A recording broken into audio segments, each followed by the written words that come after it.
ओम नमः शिवाय। हर हर महादेव शंभू।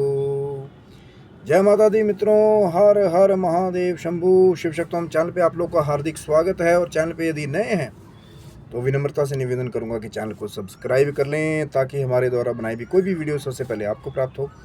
वीडियो में दिखाई जाने वाली जानकारी यदि आपको अच्छी लगे तो ज़रूर लाइक करें, शेयर करें, सब्सक्राइब करें, क्योंकि शिव शक्तम चैनल पे पहले से भी बहुत सारी ज्ञानवर्धक वीडियोज़ उपलब्ध हैं, आप उनका भी लाभ ले सकते हैं। मित्रों, क्या कारण है कि भगवान शिव, बहुत सारे लोग ये विवरण देते हैं कि भगवान शिव अकेले एकांत में वास करने वाले हैं, कहीं ना कहीं जाकर समाधिष्ट रहने वाले हैं, ध्यानस्थ रहने वाले हैं, या ऐसी खुली प्रकृति के बीच में कहीं ना कहीं रहना महादेव जो है वो पसंद करते हैं। लेकिन उन्हें अपनी वो जो परम शांति है कहीं ना कहीं, क्योंकि एक निर्जन स्थान में, कैलाश जैसी जगह में जहाँ पे पहुँच पाना बहुत मुश्किल है, तो ऐसे स्थान पर बैठ करके तपस्या करने की जो बहुत सारे साक्षात्कार मिलते हैं भगवान शिव के। क्या कारण है उस चीज़ का कि भगवान शिव अकेले रहना, शमशान में रहना, या कहीं ना कहीं अकेले कैलाश पर्वत पे रहना पसंद करते हैं? अब रहने को तो देखो, एक बात है ना कि सब भक्त ये भी सोचते होंगे कि रहने को तो भगवान शिव जो है बड़े बड़े महल चुबारे में भी रह सकते थे, तो पर्वत पे अकेले या कहीं शमशान में अकेले, मशान में अकेले महादेव का वास करने का क्या कारण है, क्या रीज़न है उस चीज़ का? कई बार चर्चाएं चलती हैं। और एकांत क्यों? क्योंकि कहीं ना कहीं जब आप भगवान शिव की माँ जगदम्बा की कृपा से सबसे पहले तो थोड़ा सा जब आप प्रकृति के पास जाते हैं, तो कहीं ना कहीं हमारी वो जो प्रकृति है, जो मूल नेचर है, कहीं ना कहीं आप जब उसके करीब जाते हैं तो एक अलग जो है वाइब जो है वो आपको जाती है। चाहे पंछियों का चहचहाना है, चाहे पहाड़ हैं, ऐसा बहुत सारे टेक्स्ट में मिलता है कि ऊंचे पहाड़ों पर तपस्या करने का फल जो है वो बहुत ज़्यादा हो जाता था। इसका एक कारण और भी होता था कि जैसे महादेव जो है वो कैलाश पे वास करते हैं, या कहीं ना कहीं ऊंचे पर्वतों पे बहुत सारे सिद्ध सन्यासी जाकर के तपस्या किया करते थे। उसका कारण क्या है?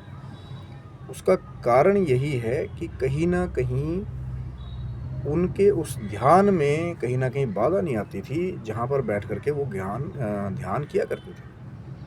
कि अब ये नहीं कि किसी बड़ी मेट्रोपॉलिटन सिटी में बैठ गए जी चौंक में, उसका कभी एक आ रहा है, दूसरा आ रहा है, फिर तीसरा आ रहा है, चौथा आ रहा है, शोर हो रहा है। कहीं ना कहीं वो एक एकांत, जब मन शांत हो जाए, एक पीसफुल नेचुरल एक जो है सराउंडिंग्स के बीच में मेडिटेशन करने का एक अलग ही एक तरह से एक प्लान जैसा जो है ऋषि मुनियों ने बहुत पहले रिसर्च करके उसको बनाया। और कहीं ना कहीं हमारा वेद भी उसकी सपोर्ट करता है कि ऊंचे पर्वत पे बैठ के आप तपस्या करेंगे तो उसका अलग फल होगा।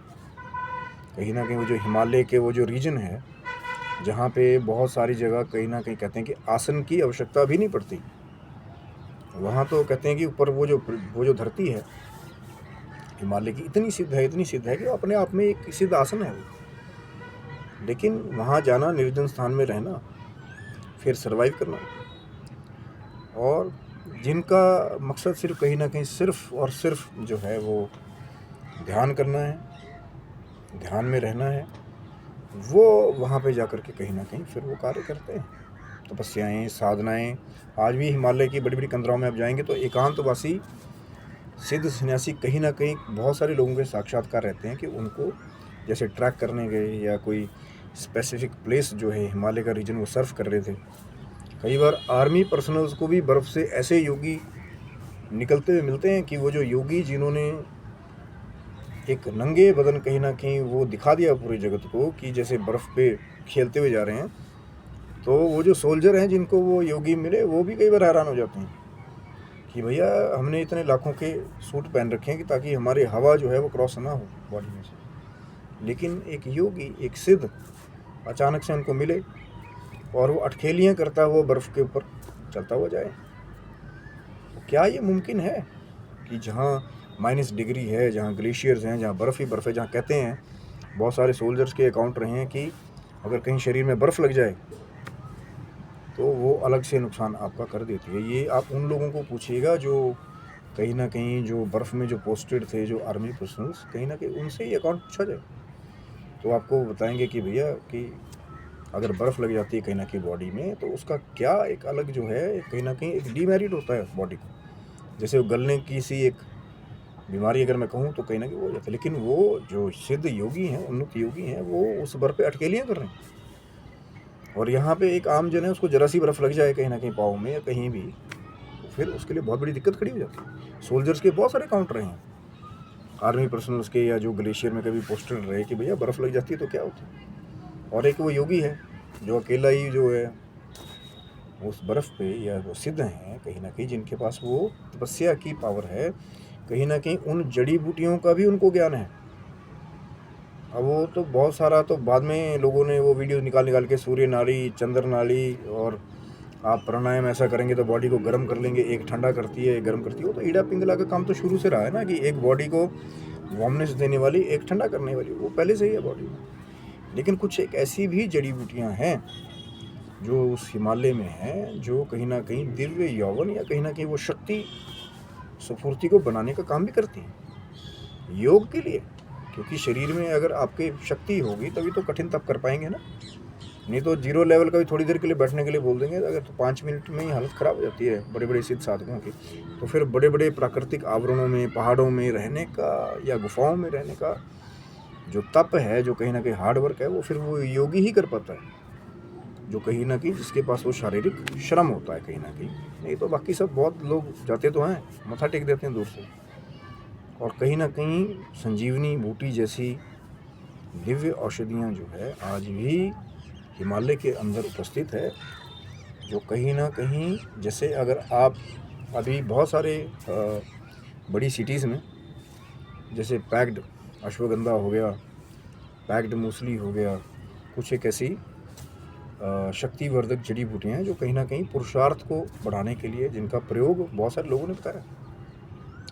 लेकिन अब एक पैक्ड चीज़ है, या मान लीजिए आप उसको जड़ के रूप में तोड़ के ले भी आए, चाहे आप हिमालय से लेकर के आए, आप उत्तराखंड से लेकर के आए, वो अपर रीजन से, लेकिन आते आते उसका कहीं ना कहीं, चाहे एटमॉस्फेयर की वजह से, क्लाइमेट की वजह से, या आपने कोई और टेक्निक उस पर यूज़ की है ना, कई बार कोई सोल्यूशन ऐसे लगा देते हैं कि नहीं इसकी लाइफ बढ़ जाएगी या इसको प्रिजर्व कर पाएंगे।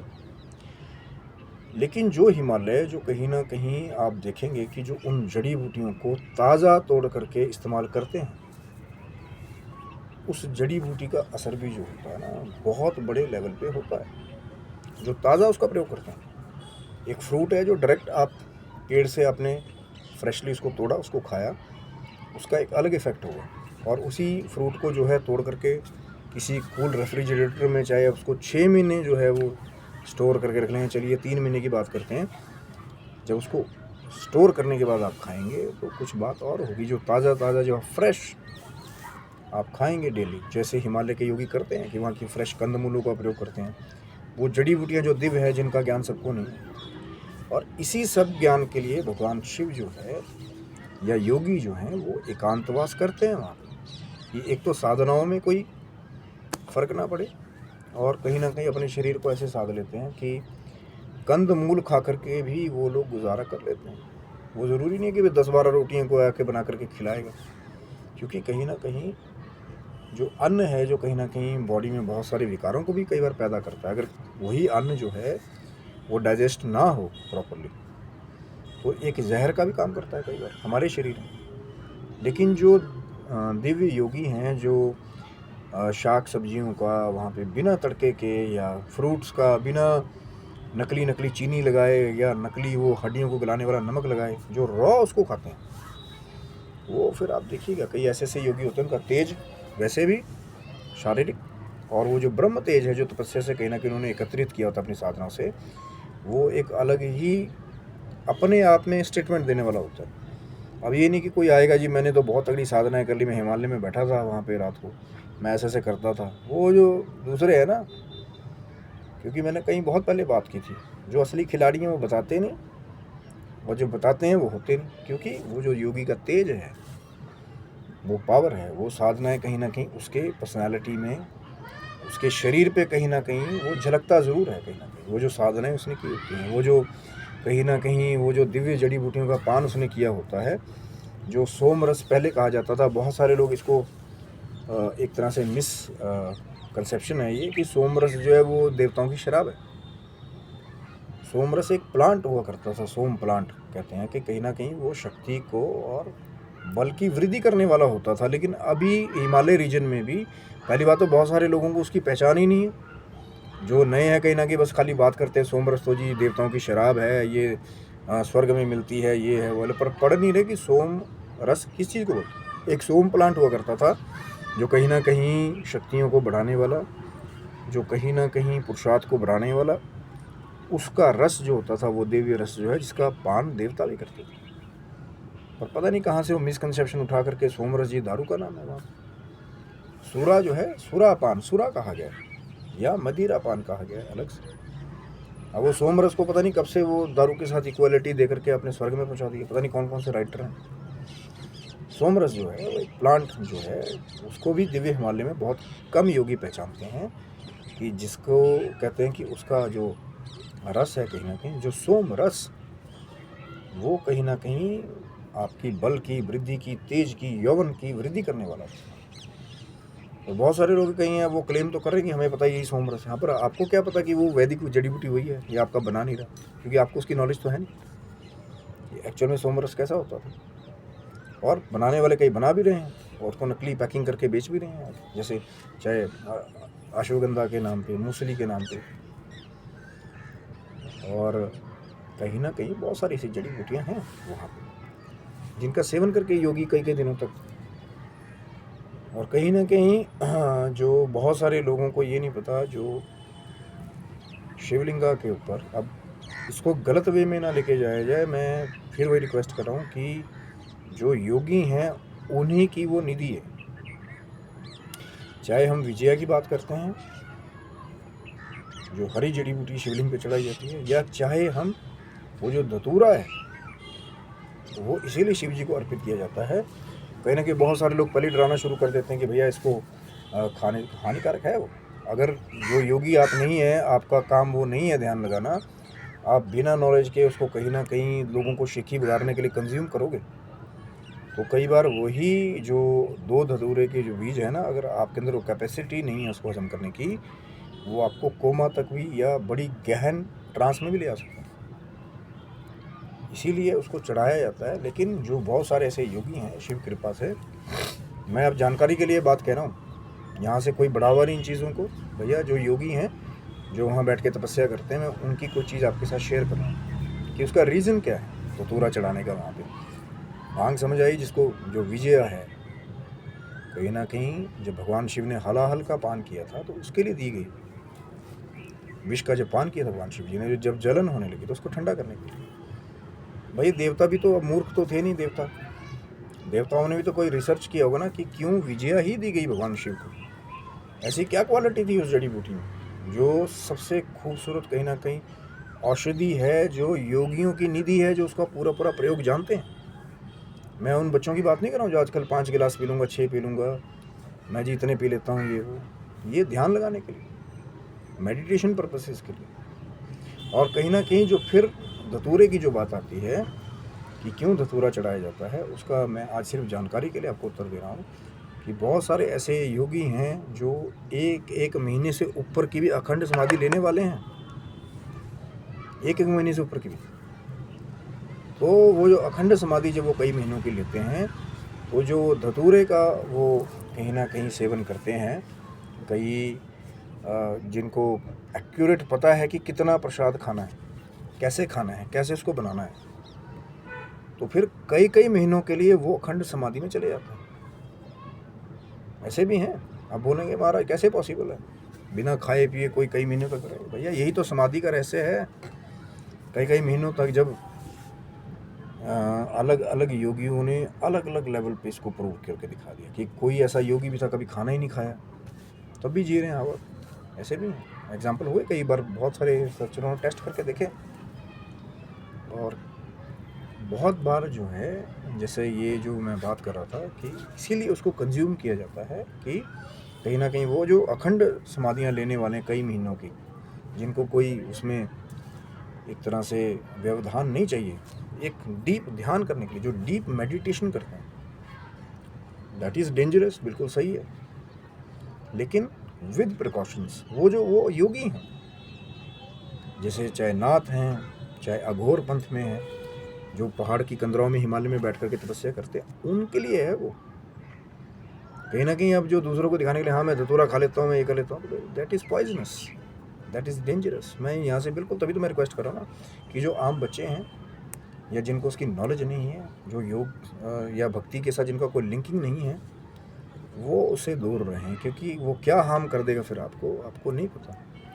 कई बार तो लोगों को वो जो विजया है वही हजम नहीं होती, क्योंकि उनके अंदर वो तपस्या की कैपेबिलिटी नहीं है, क्योंकि उनको उसका विजन नहीं पता, उसका रोल नहीं पता कि कैसे उस जड़ी बूटी को औषधि की तरह बनाना है। अब ये नहीं कि उसमें नकली ला करके निकोटिन के पाउडर डाल दिए उसमें, बोला जी घोटा पी लो आओ, तभी तो काम खराब है ना बेटा करके। तो तभी है ना कि असली जो शुद्ध चीज़ है कि सिर्फ विजय, शक्कर और जल, ये 3 शुद्धता से भी उसको लोग है औषधि की तरह बनाते हैं। और बहुत सारे ऐसे उसके लाभ हैं कि जो डीप मेडिटेशन करने वाले हैं, जो कोई रोक नहीं चाहते अपनी भक्ति में कि बस उनके ईष्ट की तरफ उनका ध्यान लग जाए, वो एक अलग सेक्ट है।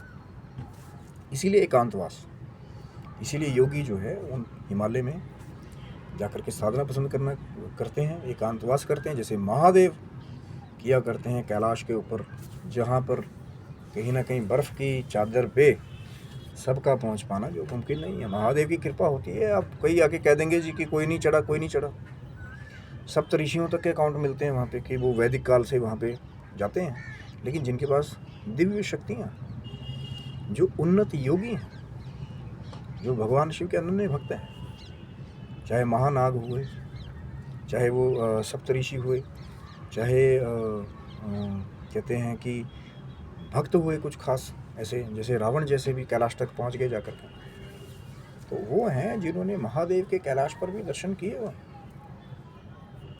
लेकिन बात सारी वही है कि जो होता है वो बताता नहीं। ऐसे हो सकता है बहुत सारे अकाउंट्स हों योगियों के कैलाश पे एकांतवास में रहने के या महादेव के दर्शन के, लेकिन ज़रूरी नहीं कि सब आकर के मीडिया पे आकर के बताएं कि मैंने तो महादेव की सिद्धि कर ली, आओ तेरा पर्चा, इसका पर्चा, उसका पर्चा।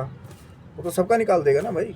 पर्चा करने की तो ज़रूरत ही नहीं है, कि सीधा ही डायरेक्ट देखा।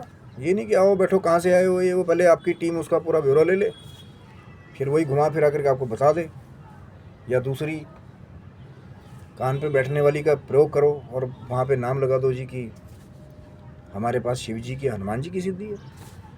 बहुत सारी चीज़ें हैं, पर वो लोग बताते नहीं हैं, जो एक्चुअल में भी त्रिकालदर्शी भी बन गए। कई ऐसे भी हैं ह्यूमंस जिनके पास वो खुली है, जिनकी असली में, लेकिन बताते नहीं है सबको ये मीडिया पे आकर के। वो एक गुरु शिष्य परंपरा का एक कहीं ना कहीं एक धर्म भी बन जाता है कि कुछ ऐसे रहस्य हैं जिसको आज भी छुपा करके रखा गया है, जो जैसे ही को लगता है कि कोई समर्पित है भगवान शिव के नाम से, भगवान शिव का कृपा प्रसाद उसको भक्ति से प्राप्त होता है, तो अपने आप ही वो जो योग पट के सिद्ध हैं, योगी हैं, वो कहीं ना कहीं उनके साथ उस भक्त का साक्षात्कार होता है, पर भगवान शिव के ऑर्डर से।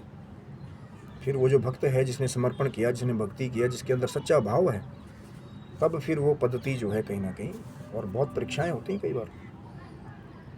महादेव जो हैं वैसे तो कहते हैं अगर परीक्षा ना ले सबसे जल्दी प्रसन्न होने वाला है, लेकिन कई बार महादेव ऐसी परीक्षाएं ले लेते हैं जहाँ बहुत लंबी परीक्षाएं होती हैं कई बार, लेकिन फल उतना ही बड़ा होता है। वो बाद में जाके पता लगता है कि महादेव ने कैसे कैसे आपको तैयार किया, कि आपके अंदर वो समर्थता भर दी कि कोई भी पद या प्रतिष्ठा आपको, या शक्तियाँ, महाशक्तियाँ आपको प्राप्त हो जाए तो आपका अहंकार का जागरण ना हो। वो पहले से प्यार कर देते हैं अपने शिष्यों को। यही तो गुरु शिष्य परंपरा की सबसे बड़ी खूबसूरती है।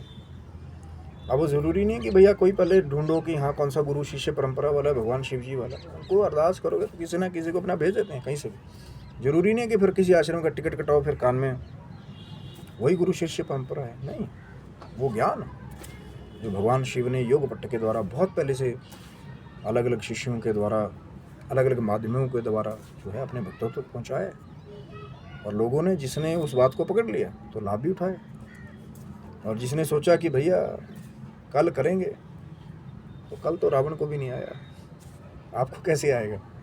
इसलिए जो आज मिल रहा है उसको भगवान शिव का कृपा प्रसाद समझ करके जो है अगर वो किसी को भेजता है तो पूरी कहते हैं कि समर्पण के साथ, रिस्पेक्ट के साथ जो है आप वो चीज़ को, उस ज्ञान को ग्रहण करें। क्या पता वो आपको क्या दे के चला जाए।